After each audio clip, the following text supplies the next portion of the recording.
Welcome to lecture 17 of mathematical modeling and simulation. So in this lecture we are going to continue with approximations in models which we introduced in the previous lecture. So in the last lecture we discussed Taylor series approximation, and in this lecture we are going to discuss algebraic approximation and numerical approximation. So what is the meaning of algebraic approximation? So basically this is similar to the Taylor's approximation, but in this explicitly we do not use Taylor series. Rather, the sense of approximation is applied in a different sense. So I'll be explaining you with this help of an example. So suppose you have a rectangle with dimensions length L units and width W units. You supply it heat. Suppose it's a metallic sheet. So you on the heat supply. So what is going to happen? Because of the atomic level heating, the molecules start expanding. The molecules start drifting apart from each other. So expansion is a natural consequence of heating, thermal expansion.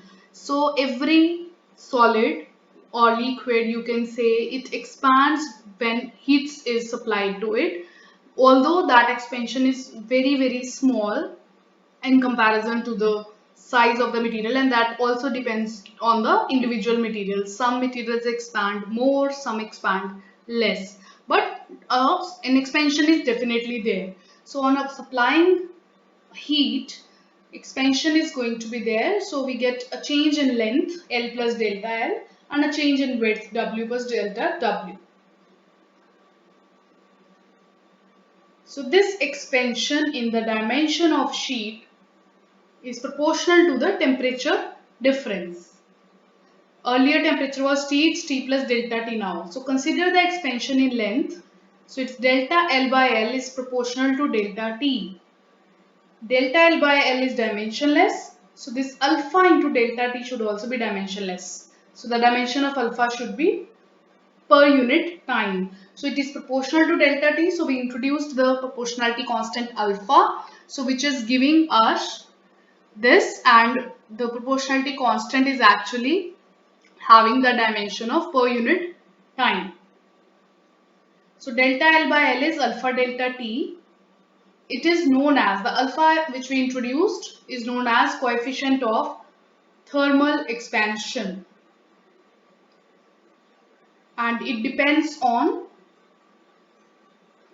its value depends on the individual material. So it has different values for different materials or metals, whatever be the underlying structure. So delta L is alpha L delta T.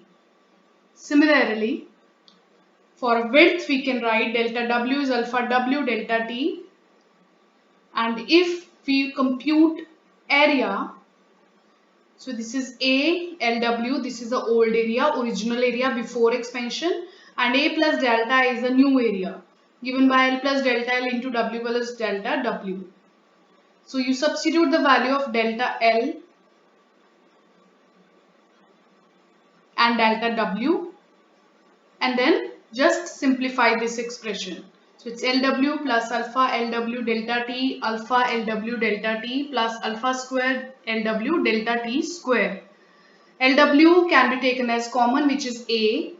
So it's 1 plus 2 alpha delta T plus alpha delta T whole square. So this is an expression we have evaluated for new area. So we computed new length L plus delta L, new width W plus delta W multiplied, and we got the new area A plus delta A. So now we want to analyze this further. So this is basically turning out to be this expression. So from here we can deal with this situation in two ways. You can write it like this, 1 plus alpha delta T square, and if alpha delta T is very less than 1, it is negligible in comparison to 1, so it is simply equal to A. So you can say A plus delta is A. On the other side, if you ignore only the square term, alpha delta T whole square, you just ignore because it is small in comparison with the magnitude of the other terms.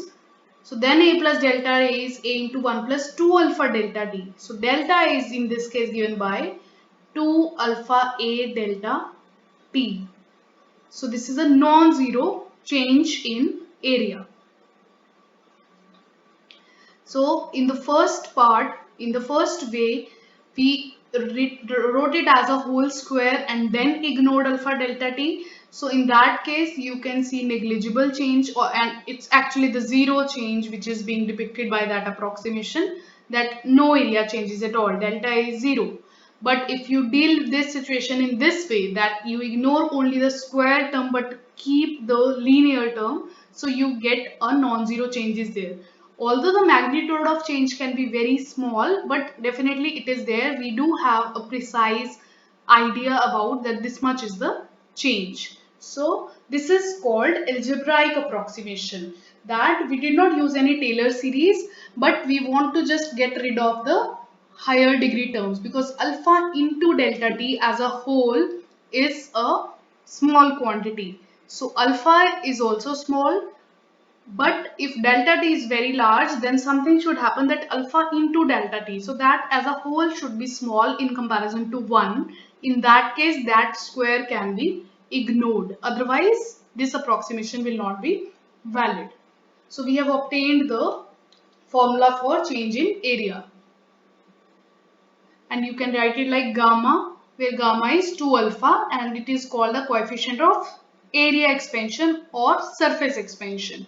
So just like alpha was coefficient of thermal expansion, but that was coming in one dimension, like for length or for width, but for area this is gamma, which is 2 times alpha. So now let's do an example that how we can apply this approximation in solving certain questions. So if you read the statement, to what temperature difference would an aluminium solid have to be subjected for the surface expansion to produce errors of 1% in the area change as compared to the exact area change? So firstly they are asking what should be the temperature difference. So they are asking about delta T. Aluminium is the metal given to us, and error is given to be 1% in the area change. So area change is delta A. So firstly we have to compute delta A exactly, then we have to compute delta A after approximation, and then compare and compute the error. That error is given to be 1%. So let's do the calculation.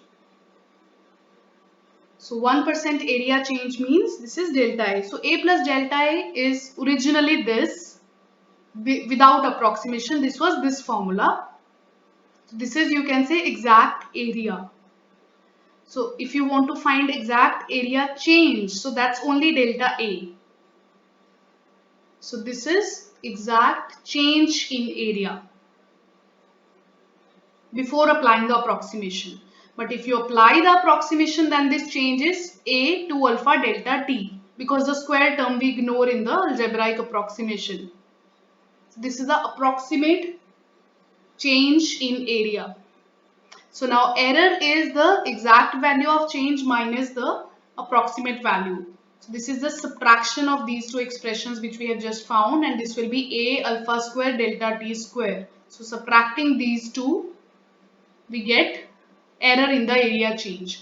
Now you are given that percentage error is 1%, and we know that the formula for percentage error is error by its exact value into 100. So error we have just computed is this A alpha square delta T square. Exact value of the change was this. So this is 1%, means it's 0.01.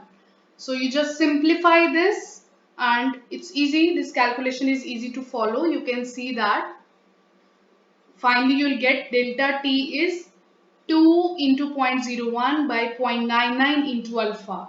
And alpha is given to you 24 into 10 raised to power minus 6. If you read the coefficient of thermal expansion of aluminium, it's given to you. So you substitute that value of alpha and you'll get delta T is 841.75 degrees C. So that means if you supply the heat in such a way that this much temperature change should be there. See, this is not the temperature, this is the temperature change. that if you supply so much heat to the body that this is the temperature change it introduces, still you can say your approximation is working very well, because its error is just 1%. So that means the approximation, the algebraic approximation which we are just talking about, is a good approximation because it can work up to this much change in the temperature. And why that is happening? Because you know the term which we were ignoring was alpha into delta T. So alpha is very small, 24 into 10 is for minus 6, while delta T is very large, but their product is very small. So that's the conclusion of discussing this example.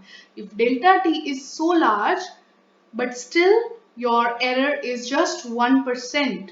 So that means your approximation is going to work very well even though delta T is large, because somebody can argue that you are ignoring a term alpha delta T square. So if delta T is very large, so delta T square is obviously very large.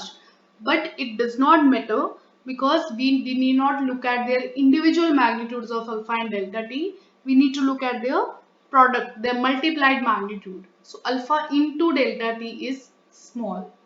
So that's the purpose of telling you this example. And now in the last we talk about numerical approximation.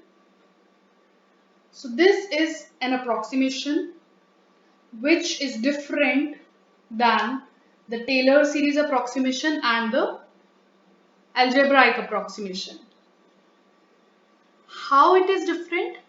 Because it is not directly introduced into the model or into the system. Rather, it itself becomes a part of the solution due to numerical computations in your computer or calculator. So round off error is one example. Rounding off is one such example of numerical approximation.